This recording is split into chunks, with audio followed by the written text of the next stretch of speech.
Magandang araw sa lahat ng maginoong magmamanok. Tignan ko yung ating social media. Dumadami na naman yung mga concerns tungkol sa management. Mula sa mga stags hanggang sa iba't ibang aspeto ng ating magmamanok. So tignan natin yung mga issues na yan. At baka sakali meron tayong maitutulong lalo na sa mga baguhan. Halimbawa itong si Romulo de la Paz Jr. Sir, tanong lang po, ano po ginagawa nyo para gumanda ang tubo ng buntot ng stag? Ano po ba sikreto na pwede nyo maibahagi? Okay, Romulo. Ang pagtubo ng mga balahibo, kasama ng buntot, para maganda yan, mainam na maganda ang nutrition ng ating mga manok. Dahil ang balahibo ay kailangan niya ng mataas na level ng protina. So kung maganda ang feeds na pinapakain mo, normal lamang na maganda ang balahibo kasama na ang buntot. Pero kailangan huwag overcrowded ang mga manok mo mula brooding hanggang sa range. Kasi kung masyadong maraming manok mo at maliit ang space, sa brooding pa lang magtutukaan na yan. Pag nagtukaan at nasira yung base ng buntot, kung saan tumutubo yung feathers para sa buntot, pag nasira yan doon sa brooding pa lamang dahil masyadong masikip yung brooding area mo, hindi tutubo ng maayos ang buntot. Ganon din sa range. Sabihin na natin na maganda ang brooding mo. Maayos, walang feather picking, walang cannibalism. Nasa range. Pero ang range mo naman ay masikip. Overcrowded. Ito sinasabi ko na, overcrowded. Magtutukaan pa rin yan. At pag nasira yung tubuan ng buntot, hindi rin maayos ang kalalabasan. Granting naman na maayos ang space mo, walang overcrowding. Pero hindi maganda ang quality ng feeds na pinapakain mo habang sila ay nasa range. Pwedeng ma-delay ang development ng magandang buntot. Doon naman sa issue na yung iba, binubunot nila at 4 months yung mga buntot. Yung iba, binubunot nila yung mga buntot para sabay-sabay daw tumubo. Iba-iba ang resulta. Yung iba, maganda yung balahibo. Kala mo, burstag na nga pag tumubo yung buntot. Yung iba naman, for whatever reason, yung buntot na yan, yung iba tutubo, yung iba hindi.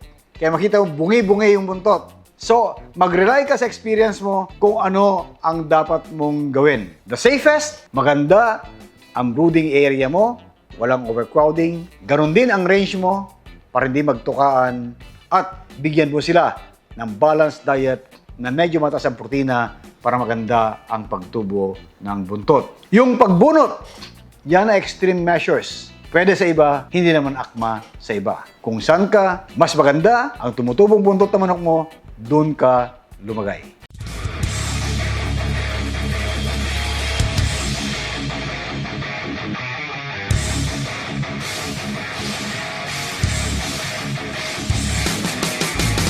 Ito naman kay Jasper James Quiñones 8604. Sabi niya, Doc, anong mga supplements o gamot ang pwede ibigay sa mga bagong harvest na mga stags po? Sana mapansin po. Thanks. James, mga 2 weeks ago yata na banggit ko na ito dahil may nagtanong din na similar sa iyong katanungan. Ganun pa man in general, sabi ko nga, pwedeng vitamins and minerals sa supplements dahil halos lahat ngayon ng feeds na galing sa mga feed mills natin na gawa ng mga nutritionist ay kumpleto na ang sustansya. So mag-supplement ka na lamang ng vitamins and minerals. Kung gusto mo, pwede rin magbigay ng mga amino acids gaya ng promotor para mas maganda ang pag-develop ng katawan. Ito naman kay John Ford Saludares 5046. Ang sabi niya, tanong lang po paano at anong age mo malalaman na nasa mid-high to high or high station ang inyong stags. Diyan karaniwan ng station makikita mo pag sila ay nagtatakbuhan na sa range. Makikita mo kaagad kung iyan ay low station,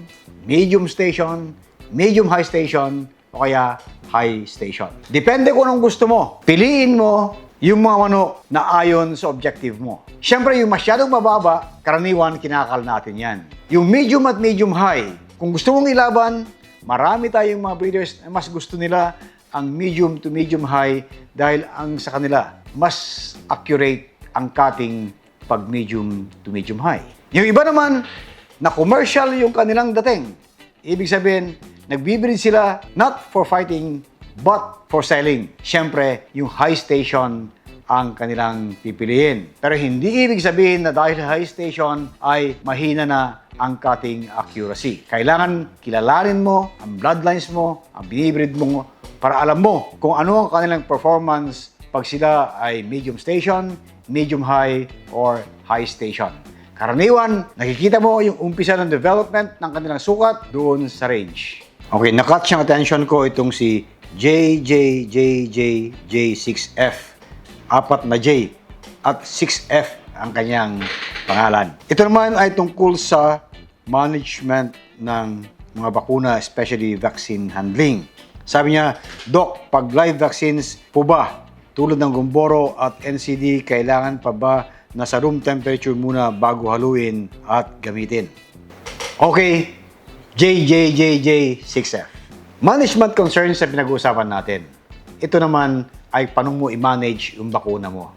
Nabanggit ko nung nakaraan na pag ang bakuna ay killed vaccine, kailangan ilabas mo sa ref, hayaan mo na mag-room temperature bago mo siya gamitin para hindi magkakaroon ng cold shock yung mga manok na babakunahan mo. Kasi ang killed vaccine ay ini-inject. Pagdating sa live vaccines, ibang sistema to. Sila ay naka-ref, kailangan manatiling malamig dahil pag sila ay nainitan, bababa ang kanilang potency o efficacy pagkaraan ng isang oras. Kaya hindi kailangan hintayin na mag-room temperature sila. Paglabas sa ref ng live vaccine gaya ng Gumboro at ng NCD or ND, yan man ay B1 o yan man ay Lasota, ihalo mo kaagad doon sa diluent na malamig din. Walang problema kahit na malamig na ipatak mo sa mata kasi mas effective ang ND, lalo na yung B1 na ipatak sa mata kaysa ipainom. Kahit na malamig yan, walang shock na mangyayari. Pero pagkaraan ng isang oras at hindi na ubos ang bakuna na iyong tinimpla